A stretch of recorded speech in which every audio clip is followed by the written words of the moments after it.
അധ്യായം 20.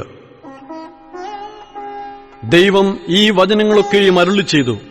അടിമ വീടായ മിസ്രയീം ദേശത്തുനിന്ന് നിന്നെ കൊണ്ടുവന്ന യഹോവയായ ഞാൻ നിന്റെ ദൈവമാകുന്നു. ഞാനല്ലാതെ അന്യദൈവങ്ങൾ നിനക്ക് ഉണ്ടാകരുത്. ഒരു വിഗ്രഹം ഉണ്ടാക്കരുത്.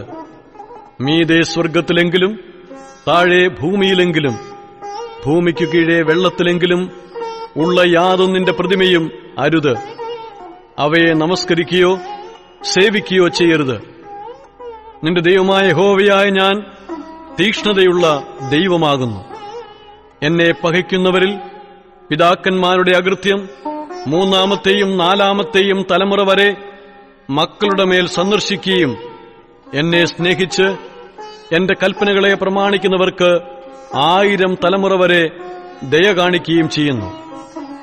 നിന്റെ ദൈവമായ യഹോവയുടെ നാമം വൃഥാ എടുക്കരുത്.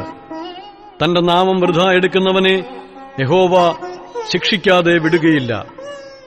ശബ്ബത്ത് നാളിനെ ശുദ്ധീകരിപ്പാൻ ഓർക്ക. 6 ദിവസം അധ്വാനിച്ച് നിന്റെ വേലയൊക്കെയും ചെയ്യുക. 7-ാം ദിവസം നിന്റെ ദൈവമായ യഹോവയുടെ ശബ്ബത്ത് ആകുന്നു.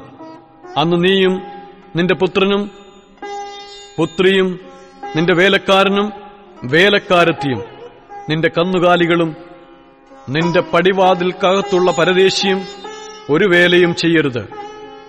6 ദിവസം കൊണ്ട് യഹോവ ആകാശവും ഭൂമിയും സമുദ്രവും അവയിലുള്ളതൊക്കെയും ഉണ്ടാക്കി. 7-ാം ദിവസം സ്വസ്ഥമായിരുന്നു. അതുകൊണ്ട് യഹോവ ശബ്ബത്ത് നാളിനെ അനുഗ്രഹിച്ച് ശുദ്ധീകരിച്ചിരിക്കുന്നു. നിന്റെ ദൈവമായ യഹോവ നിനക്ക് തരുന്ന ദേശത്ത് നിനക്ക് ദീർഘായുസ്സുണ്ടാകുവാൻ നിന്റെ അപ്പനെയും അമ്മയെയും ബഹുമാനിക്ക.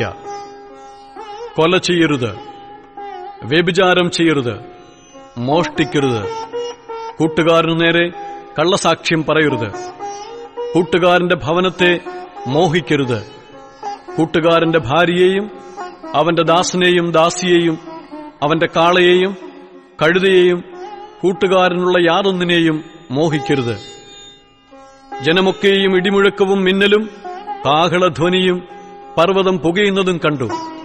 ജനം അത് കേട്ടപ്പോൾ വിറച്ചുകൊണ്ട് ദൂരത്തു നിന്നു. അവർ മോശയോട്, നീ ഞങ്ങളോട് സംസാരിക്ക, ഞങ്ങൾ കേട്ടുകൊള്ളാം. ഞങ്ങൾ മരിക്കാതിരിക്കേണ്ടതിന് ദൈവം ഞങ്ങളോട് സംസാരിക്കരുതേ എന്ന് പറഞ്ഞു. മോശെ ജനത്തോട്, ഭയപ്പെടേണ്ട.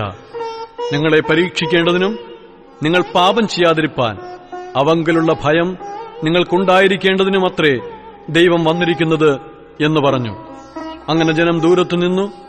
മോശയോ ദൈവം ഇരുന്ന ഇരുളിന് അടുത്തു ചെന്നു. അപ്പോൾ യഹോവ മോശയോട് കൽപ്പിച്ചത്, നീ ഇസ്രായേൽ മക്കളോട് ഇപ്രകാരം പറയണം, ഞാൻ സ്വർഗ്ഗത്തിൽ നിന്ന് നിങ്ങളോട് സംസാരിച്ചത് നിങ്ങൾ കണ്ടിരിക്കുന്നുവല്ലോ. എന്റെ സന്നിധിയിൽ വെള്ളി കൊണ്ടുള്ള ദേവന്മാരെയോ പൊന്നുകൊണ്ടുള്ള ദേവന്മാരെയോ നിങ്ങൾ ഉണ്ടാക്കരുത്. എനിക്ക് മണ്ണുകൊണ്ട് ഒരു യാഗപീഠമുണ്ടാക്കി അതിന്മേൽ നിന്റെ ഹോമയാഗങ്ങളെയും സമാധാനയാഗങ്ങളെയും നിന്റെ ആടുകളെയും കന്നുകാലികളെയും അർപ്പിക്കണം. ഞാൻ എന്റെ നാമത്തിന്റെ സ്മരണ സ്ഥാപിക്കുന്ന ഏതു സ്ഥലത്തും ഞാൻ നിന്റെ അടുക്കൽ വന്ന് നിന്നെ അനുഗ്രഹിക്കും.